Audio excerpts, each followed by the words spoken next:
इस समय हमारे साथ हैं आयुषी विश्वकर्मा, जो कि मध्य प्रदेश शासन भोपाल द्वारा राज्य स्तरीय बाल रंग प्रतियोगिता 2024 की विजेता है और साथ ही जिला तथा संभाग स्तर पर भी इन्होंने प्रथम स्थान प्राप्त किया है। चूंकि आर्थिक स्थिति से संपन्न नहीं है और किस प्रकार से आयुषी ने मेहनत करके ये स्थान प्राप्त किया है और किस तरह से संगीत से इनका लगाव है और किस तरह से इनकी शिक्षा इस समय जारी है, ये सारी चीज़ें हम जानते हैं आयुषी विश्वकर्मा से। मेरा नाम आरुषि विश्वकर्मा है। मुझे संगीत की शिक्षा शुभम विश्वकर्मा जो हमारे संगीत शिक्षक हैं उनने दी है। मैं लुट माता कॉन्वेंट सीनियर सेकेंडरी स्कूल की छात्रा हूँ और मेरा स्कूल में मैं बीपीएल से पढ़ाई करती हूँ। मेरे पिताजी का 2 साल पहले ही देहांत हो गया था। मेरी माता जो हॉस्पिटल में गार्ड की जॉब करती हैं और मुझे संगीत की शिक्षा मेरे सर द्वारा ही मिली है और अभी भी वो मुझे सिखाते हैं और उन्हीं की शिक्षा से मैं आज यहाँ तक पहुँच पाई हूँ। जिस प्रकार से आप शिक्षा लुर्द माता स्कूल सीहोर से ले रही हैं, संगीत भी सीख रही हैं, साथ में हम देख पा रहे हैं आपके भाई बहन हैं, और किस प्रकार से ये सारी चीज़ों को आप मैनेज कर पाती हैं? जी, मैं बिल्कुल मैनेज इसलिए कर पाती हूँ क्योंकि मुझे जो हमारे टीचर हैं वो बहुत अच्छे से ट्रेन करते हैं कि हमें कैसे आगे संगीत को लेके जाना है। तो पढ़ाई के साथ साथ वो कहते हैं कि संगीत भी बहुत ज़रूरी है और उससे मतलब आगे कर पाऊँगी। और मैं बचपन से ही संगीत में बहुत रुचि रखती हूँ। पहले मेरी दादी जी जो हैं वो मुझे संगीत की शिक्षा दिया करती थी, पर बाद में उनका भी देहांत हो गया, तो उसके बाद अब मुझे मेरे संगीत शिक्षा की शिक्षा देते हैं। किस प्रकार का सहयोग स्कूल के द्वारा, परिवार के द्वारा प्रोत्साहन आपको मिलता है? मुझे स्कूल द्वारा भी बहुत, जो स्कूल की टीचर्स वगैरह हैं सब बहुत अच्छे से सहयोग करती हैं। वो कहती हैं कि मैं आगे संगीत में कर सकती हूँ और हमारे स्कूल वालों ने भी हमारा बहुत सहयोग किया हमें भोपाल तक ले जाने वगैरह में।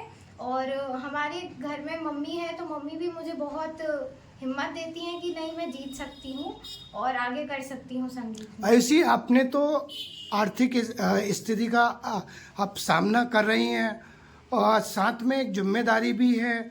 आपकी मदर, आपने बताया है कि हॉस्पिटल में गार्ड की ड्यूटी करती है, पापा नहीं है। किस प्रकार की आर्थिक स्थिति से गुजरना पड़ता है?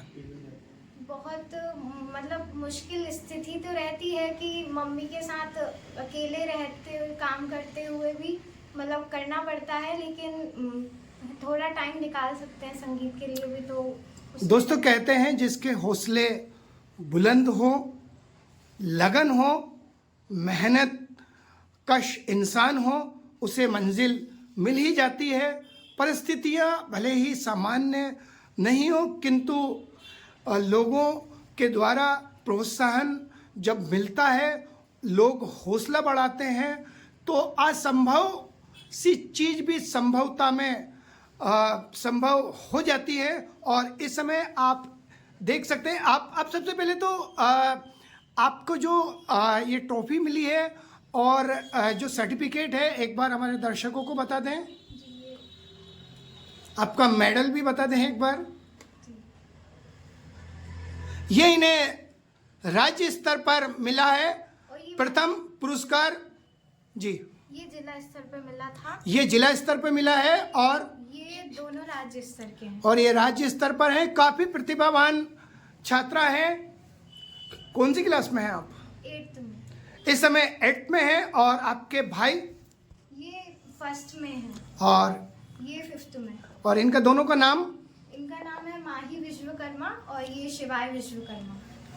इस समय आप देख सकते हैं घर की आर्थिक स्थिति को।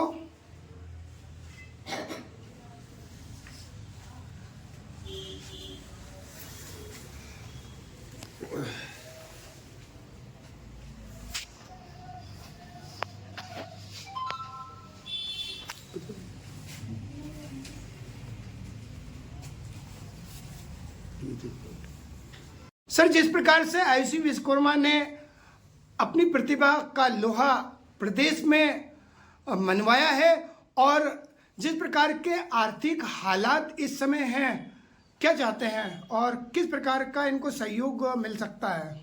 क्या है, ये परिवार, इनके पिताजी शांत हो गए थे तो कुछ समाज सेवक लोग जब अपने शियोर के हैं, उन्होंने मकान का निर्माण करवाया चंदा करके। और जो है बहुत ज्यादा परेशान है, 2-2, 3-3 महीने तक तनख्वाह नहीं मिलती इनकी मम्मी को। तो मोहल्ले वाले ही सब इन बच्चों की किताब काफी बेचते, मतलब व्यवस्था करते हैं मोहल्ले के लोग ही। और सबसे निवेदन है कि ऐसी प्रतिभा के लिए सभी लोग सहयोग करेंगे। मैं अपने चैनल से सभी से निवेदन करूंगा, गुजारिश करूंगा कि इस जो बालिका है, जो प्रतिभावान है, एक सिंगर के रूप में उभर रही है, आप सहयोग करें और